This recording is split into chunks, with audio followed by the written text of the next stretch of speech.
Shavua Tov à tous, donc Bezrat Hashem, Shavua Tov et Chodesh Tov.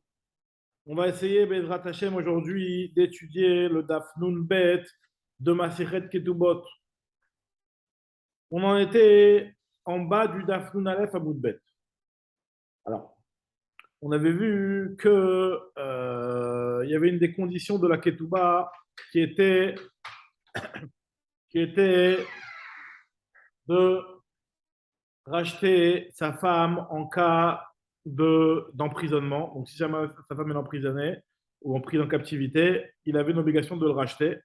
On avait dit dans la Mishnah qu'il y avait une différence primordiale entre le Kohen et un Israël Stam, puisque le Kohen, sachant que lorsqu'elle a été prise en captivité, on considère que tant qu'on n'a pas de preuve du contraire ou tant qu'on n'a pas de témoignage, même ne soit-ce que le moindre, du contraire, elle est considérée comme ayant été violée dans sa captivité. Donc en tout cas, la halakha, elle est pour le Kohen, vu que lui, il n'a pas le droit de se marier de continuer à rester marié avec sa femme si jamais elle a été violée. Donc quand il la rachète pour la ramener à la maison, pour la ramener chez elle, chez ses parents finalement, puisque lui, il ne pourra plus rester marié avec elle. Donc on avait dit que la condition de la Ktuba qui était marquée dans la Ktuba d'un Cohen, c'est que j'ai l'obligation de la racheter pour la ramener chez ses parents. Alors que pour une Bat Israël, la condition qui était marquée dans la Ketouba, c'était que j'ai une mitzvah de la racheter en cas d'emprisonnement et de la ramener chez moi à la maison. Alors maintenant, on dit la Gemara. Quelle est la lacha on dit Kohenet, Adriner, Lemdinater. Amar Abaye, Almana la Kohen Gadol, un Kohen Gadol qui s'est marié avec une Almana Beissou, donc il n'avait pas le droit de se marier avec elle. Et il s'est marié avec elle Beissou. Alors nous dit Agmara que dans un cas pareil, Chayav Livdota, il a l'obligation de la racheter. Pourquoi il a l'obligation de la racheter? Pourtant, il ne pourra pas rester marié avec elle, puisque Birkla, il n'avait même pas le droit à la base de se marier avec elle. Nous dit Agmara, pourquoi il a le droit d'après Abaye et il devra la racheter? Pourquoi il a l'obligation de la racheter? Tout ça parce que chez Ani Koreba ou Bekohenet Adrinach Limdinater. Puisque je pourrais appliquer la condition de la ketouba d'une Cohen, qui est qu'en cas de rachat, je la ramènerai chez ses parents. Là, effectivement, c'est vrai que c'est pour une autre raison, pour une double raison, on va dire qu'il va la ramener chez ses parents. Premièrement, parce que déjà c'est une almana, et un Cohen Gadol ne peut pas rester marié avec une almana. Et deuxièmement, parce qu'elle a été prise en captivité, elle est devenue tméa pour lui. Donc, en tout cas, à partir du moment où, pour une raison quelle qu'elle soit, l'accomplissement de la condition de la ketouba pourra être pris au pied de la lettre, donc, on a l'obligation de la racheter. C'est ce que nous dit Abaye. Maintenant, par contre, Mamzeret ou Netinal et Israël. Un Israël qui était marié avec une Mamzeret, donc pareil, c'était aussi Béissou. Mais lui, il ne pourra pas la ramener chez lui à la maison, alors que dans la Ketouba dans Israël, normalement, il est marqué que je la rachète et je la ramène à la maison. Donc, Eno Chayav, il n'a pas l'obligation de la racheter, puisque Enani Koreba, tout, puisqu'il ne pourra pas appliquer et je te ramènerai chez moi à la maison. Très bien. Ça, c'est ce qu'il pense Abaye. Rava, lui, il est en désaccord avec Abaye sur le cas du Kohen et de la Almana. Et il pense que Rava Amar, Kol chez Isur Shivya Goremla. C'est seulement quand l'interdiction pour le Kohen, elle est due à la captivité.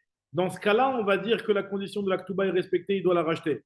Par contre, quand la raison pour laquelle il ne pourra pas la ramener chez lui, c'est déjà à cause d'une autre raison, à cause du Isur, du fait qu'elle est Almana pour un Kohen Gadol, nous dit la Gemara que dans un cas pareil, Issour davar acher goremla, quand c'est autre chose qui entraîne le Issour, donc dans un cas pareil, il n'aura pas d'obligation à la racheter.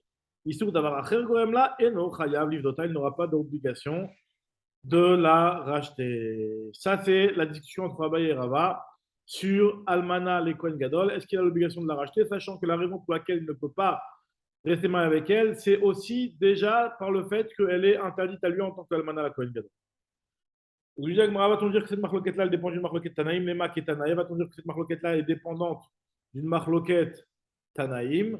Nous dit la Gemara qu'il y a marqué dans la Braïta, Amadir et Ishto, celui qui fait un éder et qui s'interdit sa femme. On sait qu'une personne qui s'interdit sa femme, eh ben, elle est assoura be'ana, elle n'aura pas le droit de profiter, donc normalement, il a l'obligation de la divorcer. Il ne peut pas rester avec une femme qui n'a pas le droit de profiter de son mari.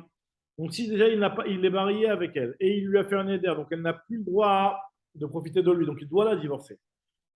Et elle a été prise en captivité, Venishbet. Rabbi Eliezer Omer, Rabbi Eliezer lui pense que Podea, il va la racheter. Venot Laktubata, et après il la divorce, il lui donne sa ketouba. Et Rabbi Yoshua lui pense, non, tu lui donnes sa ketouba, parce que sa ketouba, elle se rachète. Il donne la ketouba, et no Podea, il ne la rachètera pas. Pourquoi? Parce qu'il ne peut pas accomplir la condition de la ketouba qui est de la ramener chez lui à la maison. Maintenant, si Rabbi Eliezer, lui, il pense qu'il a l'obligation de la racheter, c'est forcément, nous dit la Rashi, qu'on parle d'une échec Cohen. Enfin, la Gemara, elle veut essayer de comprendre. On parle d'une échec Cohen, qui n'avait de toutes les façons pas de possibilité de rester marié avec elle puisqu'elle était prise en captivité. Et sur ça, il y a une marque entre Rabbi Yoshua et Rabbi Eliezer. Donc, la Gemara va tout de suite expliquer. Amar Rabbi Nathan, Shalti et Tsumkou, j'ai demandé à Tsumkou, Kishama Rabbi Yoshua ben Levi, Kishama Rabbi Yoshua, parce que Rabbi Yoshua, lui, il dit que Noten la Ktubata veno Podea, qu'il donne la Ktuba et il ne la rachète pas. Est-ce qu'on parle d'un cas que chez Idira ou Basof Nishbit, mais est-ce que c'est uniquement lorsqu'il lui a fait le Neder et par la suite, elle a été prise en captivité, donc finalement, ça n'a pas été lié les deux choses? Oh, Nishbit, ou alors, Benishbit, ou Basof Idira, même au cas où elle était prise en captivité, que seulement après ça, il se l'est interdit de Beneder. Mais à Marli, il a dit Loshamati, sur ça, je n'ai pas entendu. Et Niri Malvarim, jusque logiquement, il me semble que, chez Idira ou Basof Nishbet, on parle seulement d'un cas où, quand il a fait le Neder, elle n'avait pas encore été prise en captivité. Dei à Martha Nishbet ou Basof Idira, parce que si tu dis qu'on parle même d'un cas où elle a été Nishbet d'abord et puis après il lui a fait le Neder, à Téléaroum, il risque d'avoir des gens qui vont faire une ruse, qui vont avoir leurs femmes qui ont été prises en captivité, qui ne voudront pas la racheter et qui vont, pour ne pas dépenser l'argent du rachat, hein, ils vont faire un éder pour se l'interdire sa femme Béana. On dit la Gemara, n'est-ce pas que là-bas, pour essayer de comprendre, est-ce que cette marloquette-là, c'est exactement la même marloquette qu'Abaye et Rabat?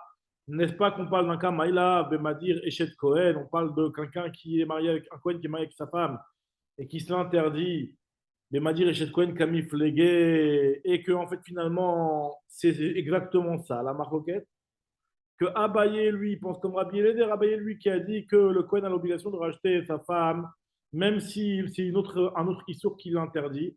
Pareil, là aussi, c'est vrai que c'est le Neder qui l'interdit de se remarier, mais malgré tout, il a quand même l'obligation de la racheter. Et Rabbi, il pense comme Rabbi Yoshua, que à partir du moment où la raison pour laquelle il n'a pas le droit de se remarier avec elle, à part la Shvouya, c'est une raison qui est à part la Shivia, puisque c'est à cause du fait qu'il se l'interdit, Ben Neder, il doit la divorcer. Donc là, pour cela, que dans ce cas-là, Rabbi Yoshua, il dit non, il ne le rachètera pas. On nous dit la Gemara que non, pas du tout. Donc, Marloquet n'est pas d'un Cohen qui a été madir sa femme, on parle d'un Israël. Et l'histoire elle est la suivante. C'est elle qui a fait le neder, et lui, il lui a validé son neder. Comme on sait qu'une femme mariée, lorsqu'elle fait un neder qui concerne l'homme et la femme, de Barim chez Beno le Bena ou chez Inouï Nefesh, le mari a la possibilité de lui enlever le neder.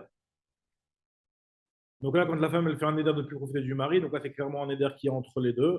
Et donc le mari, lui, il a la possibilité de l'enlever. Si lui il ne l'a pas enlevé, quelque part il a une part dans ce neder-là.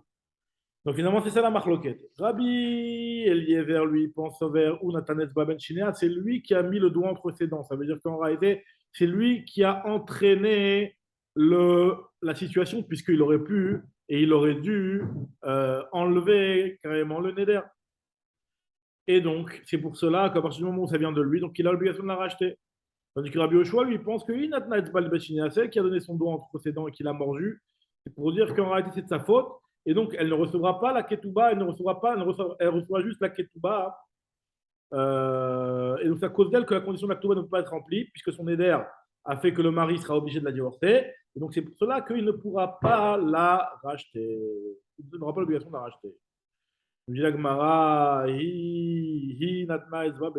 Si on considère que c'est elle qui a mis son doigt entre les dents, alors que tout va maïavité, pourquoi il y a une Ktuba dans l'histoire? C'est-à-dire que pourquoi Abioshua lui dit qu'on lui donne la Ktuba et il ne la rachète pas? Pourtant, si c'est elle qui a entraîné, alors Bichal ne devrait même pas recevoir la Ketuba. Vetou et en plus, Amar Rabbi Nathan, Sha'ati et Tzumkus, que chez Amar Rabbi Yoshua, Noten la Ktubata, Veno Podea. Quand il est venu, Rabbi Nathan, il a dit qu'il posait la question à Tzumkus et je me suis demandé est-ce que Rabbi Yoshua, lui, quand il a parlé, c'est même s'il a fait son éder après qu'elle a été prise en captivité, que chez Dira, le Basov Nishbet, oh, Nishbet ou Basov Dira, et il a dit Tzumkus que lo Shamati, Ve'amar lo Shamati, Ve'inadra, ici, elle qui a fait le neder, Mali et dira le passage Nishbet, Mali Nishbet le passage dira, quelle différence il pourrait y avoir entre le cas où si le neder il a été fait après qu'elle était en captivité ou avant?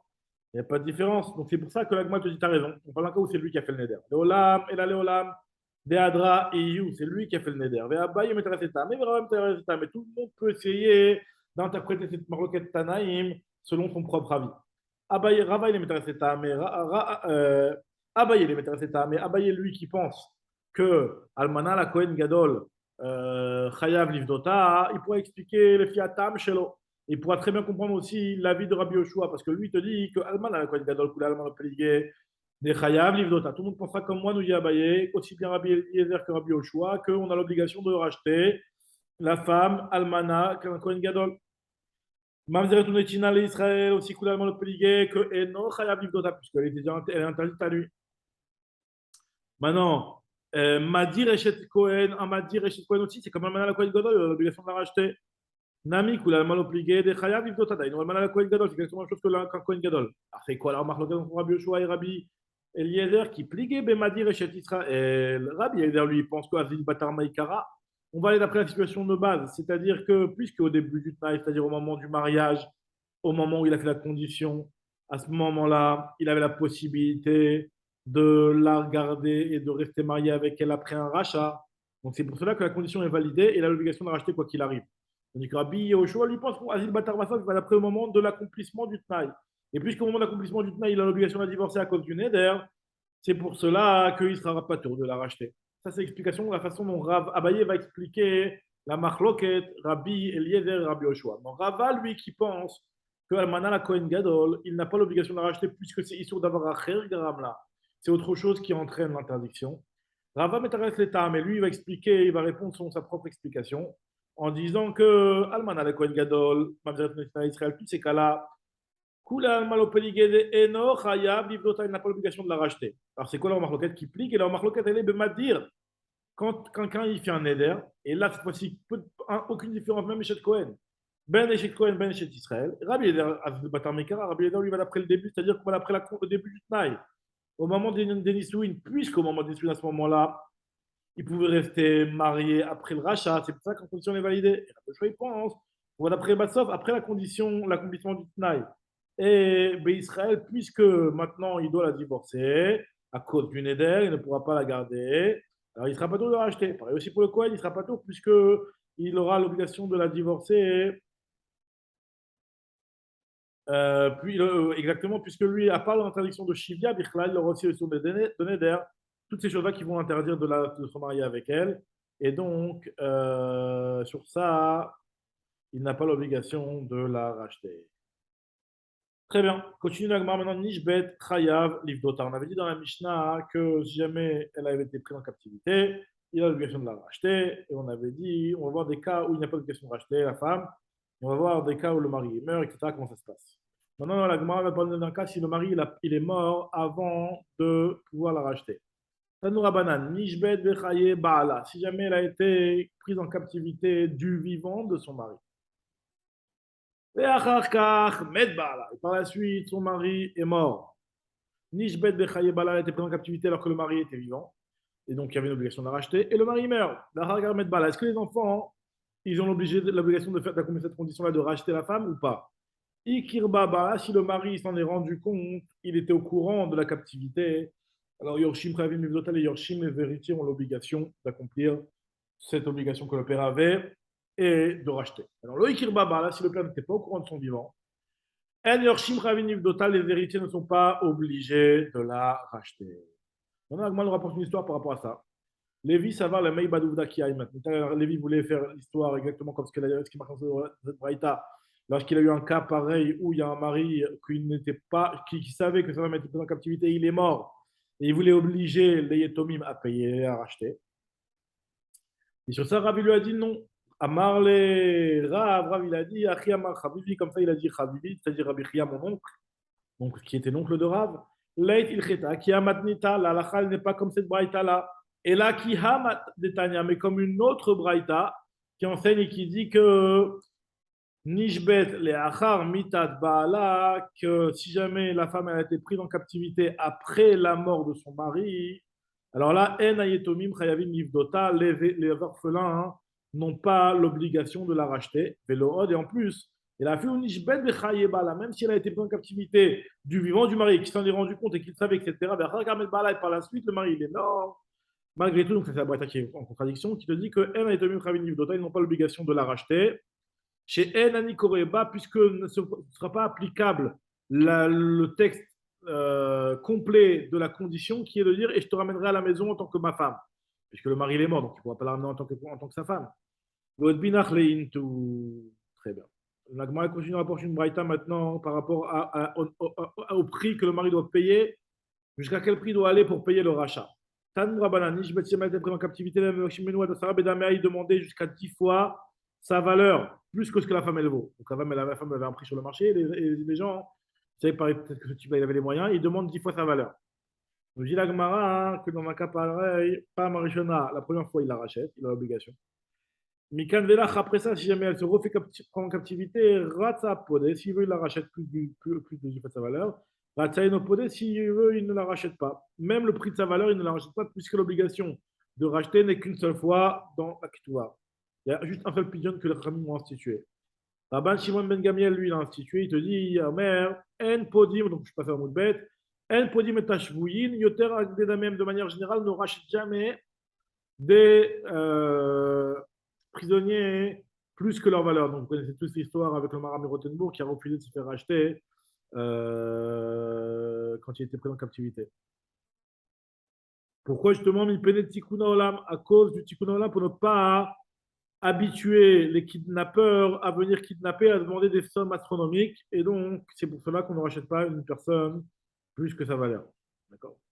On dit en tout cas, ce qu'on voit, c'est que la Birte d'Amen Podim, l'Agma fait le duc de Paul Rabbi Shimon Gamliel qui a dit que la limite, elle est de ne pas la racheter plus que leur valeur. C'est-à-dire qu'à sa valeur, on la rachète à Falgav des Pirkuna, Yotera, Ketubata, même si son rachat, il coûte plus cher que le prix de la Ketuba. Parce qu'il s'est engagé dans la Ketouba, par exemple, imaginons le type s'est engagé dans la Ketouba, il donner 300. Et que la femme, elle vaut 400. Et il demande la rançon 400. Malgré tout, il aura l'obligation de racheter, même si ce prix-là va dépasser le prix de la Ketouba. Jagma, au mine, il prend cet objet qui est marqué dans une autre braïta. Nishbit, si jamais la femme a été prise en captivité, Vayom Evakshim Mena Adasara Bektubata. Il demandait 10 fois le prix de la Ketouba, pas Moishona Podea. La première fois, il la rachète, et Kalmelach. Ratsa Podé, Ratsa no Podé. Il n'est pas obligé de racheter, ça dépend s'il veut. Alors, monsieur Megal Menomer, il m'a Pirkuna, si jamais son rachat était le prix de la Ketouba, il le fait. Maintenant, il me l'avait no Podé. Donc, on voit que la condition, ce n'est pas le prix de la femme, mais c'est le prix de la Ketouba. Ben, Shimon Gamel, Diagmara, avec ma réponse, je dis que Rabbi Shimon Gamel, en fait, il a deux coulottes, très coulées, deux coulottes. Premièrement, il pense que le mari n'est pas obligé de racheter la femme plus que son prix à elle, puisque le prix qu'elle est réouillée à ce monde en tant que chiffre. Et même, Bitmeshovia, quand c'est son prix à elle, si ça dépasse le prix de la Ketouba, il n'aura pas l'obligation de la racheter. Très bien. Continuellement, elle nous dit sur ce qui est marqué dans la Mishnah que l'acte, si jamais la femme elle est tombée malade, Chayav les rapota, il a l'obligation de lui payer les frais médicaux. Donc maintenant, on a dit que si jamais il a dit Ariget Aktubata, Ketera Petatsma, il avait le droit, puisque ça fait partie des mésonotes, et il n'y a pas de mésonotes pour une coucha, etc. En tout cas, mon agma, elle va continuer à nous expliquer. Et elle nous dit comme ça. Tanoura Banan, il y a marqué dans une braïta. Almana chez Nizonet Nirse Yetomim, une almana qui est nourrie des biens des Yetomim en tant que Tnaï Ketouba. Et donc elle est tombée malade. Donc elle est pas, elle est veuve, son mari est déjà mort. Mais elle est quand même nourrie de la Ketouba. Elle a le mésonote de la Ketouba en tant que Tnaï Ketouba. Comme on avait déjà expliqué, qu'il y a un Tnaï Ketouba, qu'il y a un chiyuv de rester d'être nourrie par les biens du mari tant qu'elle est almana et qu'elle n'est pas remariée. On va le voir dans la Mishnah juste après. En tout cas, si jamais elle a besoin d'être guérie de soins médicaux, Harry Kemzonot, c'est quand même mésonote, et donc c'est impossible de vivre sans des frais médicaux. Donc ils doivent lui payer. Ah bah, si on lui te dit, Refoua chez Shlakitba, ça dépend. Si jamais c'est quelque chose qui a une limite. Alors là, Nitrapet Miktubata, si jamais elle n'est pas fréquemment malade et juste elle a un truc occasionnel, il y a, il y a un tarif spécifique et fixé sur cette refoua-là. Les États n'ont pas l'obligation de lui payer ça des biens du père, mais ils doivent prendre l'argent de la ketouba pour lui payer. Donc ça veut dire que c'est pas comme les maisonnotes. Par contre, si c'est elle la kitzba, ça ressemble à des maisonnotes, c'est comme une maisonnette que la femme elle peut être nourrie pendant des années sans limite. Parce que aussi les maisonnotes, ils n'ont pas de kitzba. C'est pour cela que la refoua chez Ena Kitzba, elle ressemble aux maisonnotes. Mais par contre, refoua que Yesh la kitzba, même si en réalité c'est moins, on peut dire que c'est moins grand, mais en tout cas, ça ne rentre pas dans les maisonnotes, c'est quelque chose qui est payé tout le monde la ketouba. Maintenant, on continue, Agma nous dit Amarabi Yochanan, Asuk Akazaddam Beres Israël, Kirfoua chez Ena Kitzba. En Eretz Israël, ils ont rendu et considéré la saignée, donc Akazaddam, c'est la saignée, comme une refoua chez Ena Kitzba, puisque c'était l'habitude en Eretz Israël de se faire des saignées de manière fréquente. Et donc, ça arrivait très régulièrement. Donc, c'est pour ça, même si une saignée, ça coûte un tarif, mais il le fait, vu que ça se fait régulièrement, ça s'appelle refoua. Quelqu'un qui en a amené à faire ce soin-là de saigner, de faire une saignée, c'est quelque chose qui revient de manière régulière. Et donc, c'est comme les mésonotes. Par contre, dans les autres endroits où on ne fait pas fréquemment de saignée, alors là, ce ne sera pas comme une mésonote, ce sera comme une refoua chez Yesh Lakitzba. Maintenant, on dit Agma, Krivé de Rabbi Yochanan. Rabbi Yochanan, il a eu un proche qui avait la femme de son père à nourrir. Et donc, il devait tous les jours lui payer des soins médicaux. Donc, ça commençait à faire beaucoup. C'est un akitba, c'est quand même maisonnot, ça n'avait pas partie de la ketouba. Il lui paye de sa poche à fond. Diagma, à tous les cas de Rabbi Yochanan, c'est dit Rabbi Yochanan, et à Marléou, il leur a dit Rabbi Yochanan, j'ai une technique, j'ai un moyen pour vous pour que vous évitiez de payer ça. C'est que Zilou Kutsu les midé, prenez un refait, prenez un médecin, et fixez avec lui un tarif. Dites-lui, voilà, avis, combien tu prends pour t'occuper de cette dame-là. Et à partir du moment où tu as fixé un tarif, c'est quelque chose de katsu, c'est quelque chose de fixé, donc tu n'es plus obligé de le payer. Amar Rabbi Yochanan, Rabbi Yochanan a dit, ouais, après il a regretté d'avoir donné ça, il a dit, je suis devenu comme un avocat qui a un petit peu pris parti, c'est quelque chose de mauvais, Asinu Watsmenu Keochea Dayanim, par cet enseignement-là, en me préoccupant du bien financier de ma famille plutôt que de m'occuper de ce que va subir cette femme-là. Donc, j'ai pas fait, je ne sais pas un comportement qui est correct. On dit, moi, qu'est-ce qu'il a pensé à Rabbi Yochanan au début, comment il a pu ne pas directement penser à ça. Mais Ikara, Maïsavar, ou le Bassof, Maïsavar. Jacques mère, Ikara, au départ, il pensait comme il Sakha, Titala, mais après, dans les Shaya qui nous dit que ta famille proche ne te voile pas la face. Tu as une obligation de te préoccuper de ta famille proche. Mi Besacha, Lotit Alam. Quelqu'un qui a, un proche qui est dans le besoin et qui a besoin d'être aidé financièrement, il y a un passouk du Navi qui crie et qui dit que Mi Besacha, Lotit Alam.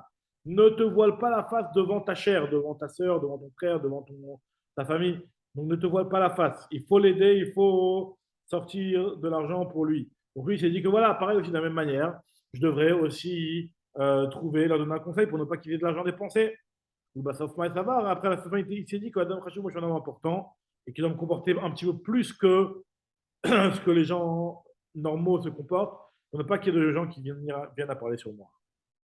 Donc on attaque maintenant la nouvelle Mishnah. On a vu dans la Mishnah, dans la première Mishnah d'avant, les choses qui étaient Tnaïk Touba et que même si elles n'étaient pas marquées dans la Ketouba, c'était implicite et donc on n'avait pas, c'était inclus dans la Ketouba même s'ils n'ont pas été marqués.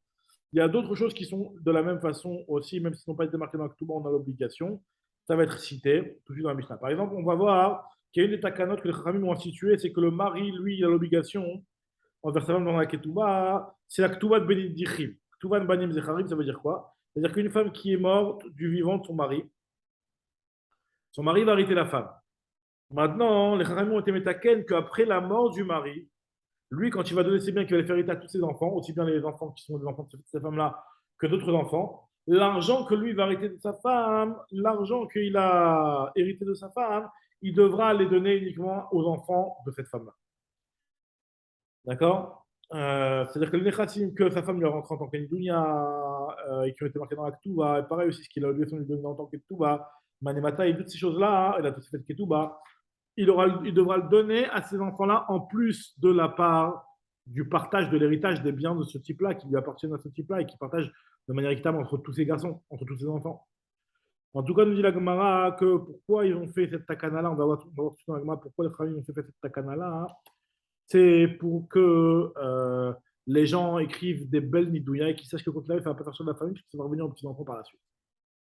En tout cas, nous dit la Gemara, si jamais le locatavla, il n'a pas écrit le mari dans sa ketouba, que Benim, Dichim, Leivou, Lechim, Ina, et que si tes garçons Zecharim que tu auras avec moi, Inun Yirtun, Kesef Ktubatir, eux vont encaisser l'argent de ta ketouba. Si jamais ils n'ont pas écrit ça dans la ketouba,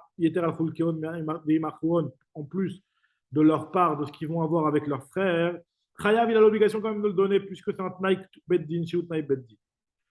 Maintenant, une autre takana que les Chachamim ont instituée, c'est que le mari a l'obligation envers sa femme dans sa ketouba, que même après sa mort, tant que ses enfants, tant que ses filles sont encore à la maison, elles doivent être nourries parmi ses biens, tant qu'elles ne sont pas encore mariées. Et si jamais le mari n'a pas écrit cette ketouba-là, cette chose dans la ketouba, les filles qu'on va voir ensemble, Yehevian, Yadvan, Bebeti, eux, ils hériteront et Yadvan, Bebeti, ils resteront assis dans ma maison.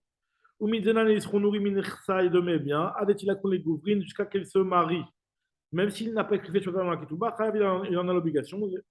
Chez Utnaï Beddin, c'est aussi un Tnaï Beddin. Maintenant, nous dit la Gemara, une autre takana que les Chachamim ont instituée, c'est que le mari est chayav envers sa femme, qu'après sa mort, sa femme, sa almana, elle reste chez lui à la maison, et elle est nourrie des biens, jusqu'à ce qu'elle se marie à un autre, ou jusqu'à ce qu'elle encaisse sa ketouba, et dès qu'elle encaisse sa ketouba, ça y est, elle n'a plus le droit d'avoir aux maisons. En tout cas, si jamais ce n'est pas marqué, Yadva, Beveti ou Mizna Min Chafat, si jamais il n'a pas marqué dans la Ketouba, Kolimayema, Megar Militaire, Bebeti, tous les jours de ta Almanout, tu vas être chez moi à la maison. Alors là, il a quand même l'obligation de remplir cette condition-là, puisque c'est un Tnaï Beddin. C'est ainsi que les gens de Yerushalayim écrivaient dans la Ketouba. Cette condition-là, comme ce qu'on vient de la citer. Maintenant, Anche Galil a eu Kotvim, Kanche Yerushalayim, mais aussi il écrivait ça. Et puisque cette chose-là, si jamais cette femme-là a pris la Ketouba, tant qu'elle n'a pas pris la Ketouba, les enfants ont l'obligation de la nourrir et ils ne peuvent pas l'obliger à prendre la Ketouba. Par contre, Anche Yehuda a eu Kotvim, ils écrivaient la Ketouba. Maintenant, ils disaient At, Yadva, Bebeti, Mizna, Milchava, etc. Ad, Yirtsu, Yorshim, Iten, la Ketoubatir. Tant que les héritiers voudront te donner ta ketouba, ça veut dire que si les héritiers ils sont prêts à te donner ta ketouba, à te la payer et à stopper les frais, ils peuvent. On en parlera, on expliquera ça un petit peu plus tard dans la Gemara. Les filles, car c'est pour cela. Imratsu Yorshim, si jamais les héritiers ils veulent arrêter de lui donner les maisonnotes, notre Nimaktubata, ils lui donnent la ketouba ou Potrimota, ils peuvent la renvoyer de cette manière-là. En tout cas, la Gemara continue et elle va nous expliquer un petit peu la raison de la takana de Benin Dichim. Amar Rabbi Yochanan, Mishum Rabbi Shimon ben Yochai, Mipnema Tiknu Ktubat Benin Dichim. Pourquoi les Chachamim ont situé cette histoire-là de la Ktubat Benin Dichim? C'est-à-dire que les enfants qui vont avoir avec cette femme-là, eux, ils hériteront l'argent de la Ketouba, pas avec ses autres enfants qu'il a eu d'une autre femme. Nous disons que les Sheikfot, Adam, Virtov Lebito, Kibno, pour qu'un homme saute et écrive pour sa fille une belle nidounia, une belle dot, autant que pour les héritages de ses fils. Ça veut dire que d'écrire des belles sommes. Comment c'est possible que la Torah, elle veut que ce soit les garçons qui héritent et pas les filles? Comment c'est que la Torah, elle veut que ce soit les garçons qui héritent et pas les filles? Et toi, d'un autre côté, tu me dis que il faut tout faire pour qu'il écrive une belle note à sa fille. Bon, en faisant ça, il va faire enlever de l'héritage des garçons. Milika, Midé, est-ce qu'il existe quelque chose de Rahman Amar sur la Torah, sur lequel la Torah, elle a dit Beralirot, Bartalotirot, seulement les garçons qui héritent et pas les filles. Et Atoura Banan, sont venus les Chachamim, Metakne, de Tirot Barta, ils vont trouver un moyen pour que la fille hérite des biens par le fait de la Nidounia et pour encourager à avoir une belle Nidounia en faisant cette takana de Benin Dichim et Machal. Non, un ami de Raïta, c'est aussi de Raïta, le fait qu'on veuille encourager à ce que le père donne une bonne dot à sa fille, c'est aussi quelque chose qui est mis dans la Torah. Puisqu'il y a marqué dans le passage de Yermia, Yermia, il a dit aux gens de sa génération, Kerou Nashim, ayez des enfants, de Olidou Banim, prenez des femmes, ayez des enfants, ou des garçons et des filles, ou Krou Lebnechem Nashim, prenez à vos fils des femmes, Velbnotechem, Tnula Nashim, et vos filles, vous les donnerez aux hommes, vous les marierez. Donc moi, je dis, biche, je comprends bien les garçons. Eh ben, c'est eux qui décident de se marier, c'est eux qui se marient, donc vous prenez des femmes pour vos garçons. Donc, ok, je comprends, c'est entre vos mains. Bidé, quand même, c'est entre vos mains. Et la banté, par contre, les filles, Mikaïman, Bidé, comment? C'est pas entre tes mains de prendre des hommes, c'est les hommes qui vont prendre tes filles. Donc, toi, tu n'as rien à faire, en fait, c'est eux qui doivent venir les prendre. Donc, de là, on apprend que Rayamia, il dit il faut encourager les hommes à venir se marier avec vos filles en écrivant de belles ketubot. Ah, Kamashmalan, de là, on apprend des nalbesha. on va l'habiller, et la couvrir, lui donner une belle dot, afin que, qui écrit des là pour que les gens sautent sur elle, pour qu'ils viennent se marier avec elle. Combien on doit donner, on peut se permettre, un type peut se permettre de donner à sa fille en tant que dot, Atkama, ah bah, il verra Madame Travail ou Ad le Issour Nirse, un dixième de ses biens. Directement avec Matakadir, des Av, Lirot, des Bal, Lo, Lirot. On devrait dire que si vraiment la réponse de la Torah Ben Dichim, elle est pour que le père écrive une belle Nidunia. Alors pourquoi les enfants, les garçons de cette femme-là hériteront la Ketouba, même le Manémataï Metosefet? Ça devrait être que l'argent du père, que le père il a rentré en tant que Nidunia, qui devront hériter, et pas le Manémataï Metosefet. On dit non, Inken, Av, Namimim, Navelokata. Si jamais le mari aussi ne lui donne pas une part pour ses petits-enfants, et ben le père, lui, n'écrivra pas non plus. On n'a qu'à dire, on n'a qu'à dire que Echad et Katav Av, lorsque le père il a écrit Nidunia, alors l'Irtov Baal aussi, le père écrira aussi qu'il est chayav de donner au Banim Dichim. Mais par contre, si jamais il n'y a pas de Nidunia, que lui aussi ne donne pas au Banim Dichim, puisque c'est beaucoup d'enfants, Echad le Katav Av, l'Irtov Baal, moi, le plus Rabbanan, les Khamim n'ont pas voulu faire de différence. Et dans tous les cas, quoi qu'il arrive, on donne tout le Banim Dichim aussi bien de Nidunia que de Emmanuel Matei Metosefet, que le mari écrit pour sa femme. Donc, j'ai la Gemara, Bat Ben Abanim, une fille parmi les filles, si vraiment la raison elle est pour que ça vienne aux petits-enfants, alors elle devrait hériter, même si normalement une fille n'hérite pas avec ses enfants, avec ses frères. Nami Tirot, j'ai la Gemara, Kenachala, Shavio Rabbanan Echamim, on dit que cette chose-là, c'était une Yerusha. Yartoun, il y a marqué dans la Kuba. C'est comme une Yerusha, ça va que aux garçons et pas aux filles. J'ai la Gemara, Bat Ben Abanot, une fille parmi les autres filles. Alors aussi, on devrait faire cette condition-là de dire que les filles de cette femme-là hériteront plus que les filles qui vont avec d'autres femmes. L'autre, plus grabana, les femmes n'ont pas fait de différence. C'est-à-dire que puisque quand il y a des garçons, les filles n'héritent pas, alors pareil aussi, là, ils ne vont pas vous faire de différence. Maintenant, on dit la Gemara avec Tigwe Metal TV. Alors, on sait plus que la raison de que le Chayim était Metaken, la Ketouba Ben Dichim, c'est pour que le grand-père écrive une belle dounia à sa fille, pour que, après les petits-enfants, héritent. On dit la Gemara, avec Tigwe Metalté, ça devrait être encaisser même des métaltés, pourtant on sait. Pour que, si vraiment c'est la raison, il devrait aussi encaisser des métaltés. Dans la Ketouba, on avait vu que c'était seulement des mécarcaotes. On dit la Gemara, Ketouba, Shavua Rabbanan Chachamim, on fait cette takana, que cette partie-là des Bnin Dichim, soit comme la Ktuba Tisha, c'est-à-dire que la Ktuba qui est marquée sur le shtar, les métaltim des Yetomim ne sont pas Meshubadim au shtar Chov, et donc c'est pour ça qu'on ne pourra pas encaisser des métaltélim.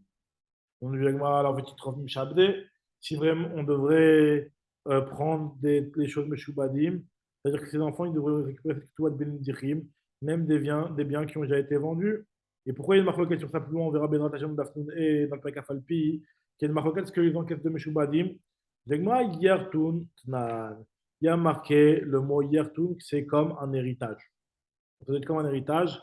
Et c'est pour cela qu'un héritage, on ne va jamais récupérer un héritage des biens que le père a vendus avant sa mort. Bien entendu, l'héritage, c'est que sur les biens qui restent, pas sur les biens qui ont été vendus avant la mort. Donc à partir du moment où on a dit que c'est comme un héritage, c'est pour ça que ça a le même statut qu'un héritage. Maintenant, on avait vu aussi, maintenant la te dit, et on a qu'à dire, on avait vu plus haut, on va voir plus loin, ça va être plus loin, mais en tout cas, on avait déjà parlé plus haut que si jamais le père n'a pas laissé après sa mort assez de biens, il a laissé que de quoi, ce qui est deux ktubot, une pour la femme numéro 1, une pour la femme numéro 2. Donc là, dans un cas pareil, vu s'il n'y a pas un dinar sur lequel il va avoir la vraie Yerusha, c'est-à-dire le partage équitable entre tous les frères de toutes les femmes, alors là, dans un cas pareil, il n'y a pas de Ktubat Ben Dichim. Pour qu'il y ait Ktubat Ben Dichim, il faut que chacun ait la Ktubat de sa mère. Et à part ça, il y a un dinar qui est les biens du père, que le père va partager de manière équitable entre tous les enfants. Alors la Gemara dit pourquoi cette condition-là? Emma Falgadeleka Motar dinar, même s'il ne reste pas un dinar en plus.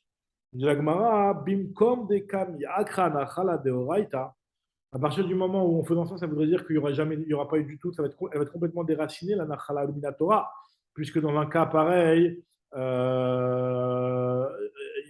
n'y a pas de, s'il n'y a pas de dinar, il n'y aura que les deux ktuvot qui vont être divisés pour les fils de l'un, les fils de l'une et les fils de l'autre. Donc il n'y aura pas de Nachala Minatora qui est un partage équitable entre les enfants. Donc, dans un cas pareil, l'Otakun Rabbanan, les Chachamim n'ont pas institué l'actuel Benedichim dans un cas pareil. Donc on reprendra demain Bezrat Hashem à l'histoire de Rav Papa. Daf Nun Bet Amud Bet en bas. Baruch Adonai Leolam. Amen ve Amen.